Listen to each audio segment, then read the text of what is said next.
প্রিয় দেশবাসী, আসসালামু আলাইকুম। আমি মোহাম্মদ রুহুল ইসলাম। আমার জন্মস্থান সিলেট শহরের 1 নম্বর ওয়ার্ড দরগা মহল্লা। আমি জাতীয় প্রেস ক্লাবের সামনে আজ দীর্ঘদিন যাবত আমার এই দাবিটি নিয়ে ঘুরতেছি।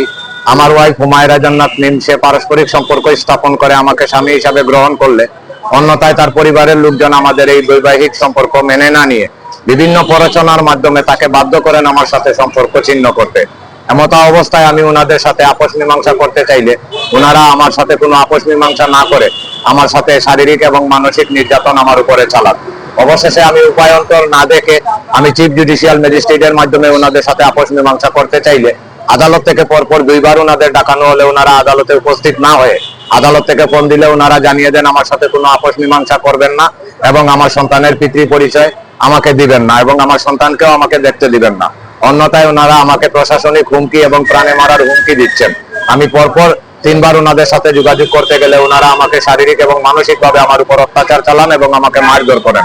আমি এমতো অবস্থায় কোনো উপায়ন্তর না দেখে আমি মাননীয় প্রধানমন্ত্রী এবং প্রধান বিচারপতি ও প্রশাসনের ঊর্ধ্বতন সকল কর্মকর্তাদের নিকট আমি আমার এই দাবিটি নিয়ে রাস্তায় রাস্তায় ঘুরে বেড়াচ্ছি ন্যায় বিচারের আশায়। আমার স্ত্রী, আমার নবজাতক সন্তানকে তারা আমাকে দেখতে দিচ্ছে না। আমার দীর্ঘ বিশ্বাস, আমার এই সন্তান, আমি মনে করি, আমার মন বলতেছে আমার সন্তান তাদের কাছে নিরাপদ না।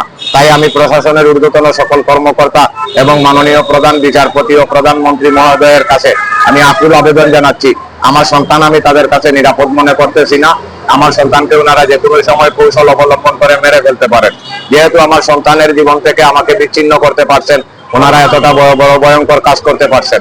অতএব আমি মনে করি আমার সন্তান তাদের কাছে কোনোভাবেই নিরাপদ না। তাই দয়া করে আমার সন্তানকে প্রশাসনিকভাবে বিভিন্ন সামাজিক মাধ্যমে সমাজে যেসব ব্যবস্থা আছে শিশু লালন পালনের, অবিলম্বে আমার সন্তানকে ওইখানে নিয়ে আসা হোক। আমার সন্তানকে সরকারিভাবে লালন পালন করা হোক।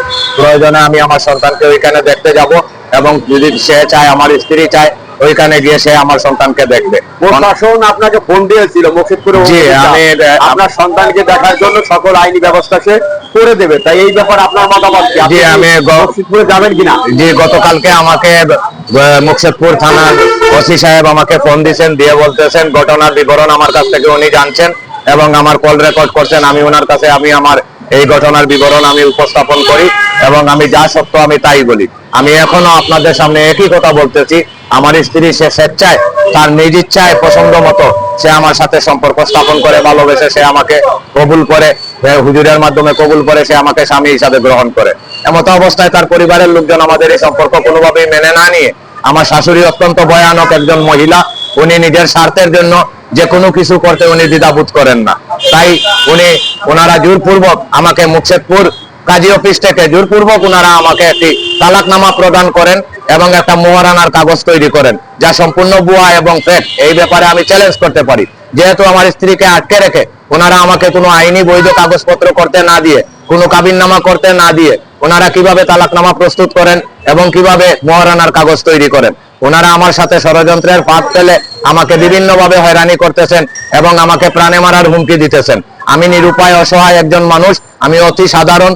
এগুলা জেনে শুনে সে আমার স্ত্রী, সে আমাকে তার মন থেকে আমাকে পছন্দ করে, সে আমাকে স্বামী হিসাবে গ্রহণ করে। এখন সে বিভিন্ন প্ররোচনার মাধ্যমে তার পরিবারের লোকজনের কথার উপর ভিত্তি করে সে আমাকে অস্বীকার করতেছে এবং সে আমার নামে বিভিন্ন ধরনের বদনাম দিচ্ছে, যা ভিত্তিহীন, যার কোনো বাস্তব প্রমাণ সে এই ঢাকা শহরে দিতে পারবে না। আমি চ্যালেঞ্জ করে বলবো, তার প্রত্যেকটা কথা বানোয়াট এবং তার পরিবারের প্রত্যেকটা কথা বানোয়াট, ভিত্তিহীন। ওনারা যতটা অপবাদ আমাকে দিচ্ছেন, এই অপবাদগুলা সম্পূর্ণ মিথ্যা এবং ভিত্তিহীন। আমার স্ত্রী সে স্বেচ্ছায় সম্পর্ক স্থাপন করে আমাকে স্বামী হিসাবে গ্রহণ করে। এমতো অবস্থায় আমার নবজাতক সন্তান 51 দিন বয়সের সময় আমার সন্তানকে যারা আমার বুক থেকে ছিন্ন করতে পারছেন, এই নবজাতক সন্তানকে যারা আমার কাছ থেকে ছিন্ন করে আমার আদর স্নেহ থেকে বঞ্চিত করছেন, আমি তাদের উপরে কোনোভাবেই কনফিডেন্স রাখতে পারতেছি না। আমার সন্তানকে আমি তাদের উপর নিরাপদ মনে করি না। তাই আমি সরকার প্রধানের কাছে এবং প্রশাসনের সকল ঊর্ধ্বতন কর্মকর্তার কাছে এবং মাননীয় প্রধানমন্ত্রীর দৃষ্টি আকর্ষণ করে বলতেছি, আমার সন্তানকে যে কোনো সামাজিকের যে কোনো একটা ইয়েতে নিয়ে আসা হোক, আমার সন্তানকে সরকারিভাবে লালন পালন করা হোক। প্রয়োজনে আমি আমার সন্তানকে ওইখানে দেখতে যাব এবং যদি আমার স্ত্রীও চায় সে ওইখানে গিয়ে আমার সন্তানকে দেখবে। অন্যথায় আমি আমার সন্তানকে কোনোভাবেই আমি তাদের পরিবারের কাছে নিরাপদ মনে করতেছি না। কারণ এই নবজাতক সন্তানের জীবন নিয়ে ওনারা এত বড় চিনিমিনি খেলতে পারছেন। বিশেষ করে আমার শাশুড়ি এবং আমার চাচা শ্বশুর সাব ইন্সপেক্টর, ওনারা খুব ভয়ঙ্কর মানুষ। ওনাদের আইনের প্রভাব খাটিয়ে আমাকে এই মানসিকভাবে মেন্টাল টর্চার এবং শারীরিকভাবে আমার টর্চার করতেছেন। অতএব আমার সন্তান আমি কোনোভাবেই তাদের কাছে নিরাপদ মনে করতেছি না। আমি সরকারের নিকট, প্রশাসনের নিকট আমি আকুল আবেদন জানাচ্ছি আমার এই নবজাতক সন্তানকে উদ্ধার করে যে কোনো সামাজিক ব্যবস্থার মাধ্যমে আমার সন্তানকে বড় করা হোক। আমার সন্তান বড় হবে সরকারি মাধ্যমে। আমি তাদের কাছে আমার সন্তান নিরাপদ মনে করতেছি না, কারণ আমার মন বলতেছে আমার শাশুড়ি ওনার স্বার্থের জন্য যে কোনো সময় যে কোনো বিকল্প ব্যবস্থা গ্রহণ করে আমার সন্তানকে ওনারা মেরে ফেলবেন। আমার মন বলতেছে আমার সন্তানকে ওনারা মেরে ফেলবেন। যেহেতু আমি সম্পূর্ণ নির্দোষ নিরুপায় একজন মানুষ, অসহায়, আমি এতিম, আমার কোনো গার্জিয়ান নাই, আমার বাবা মা নেই।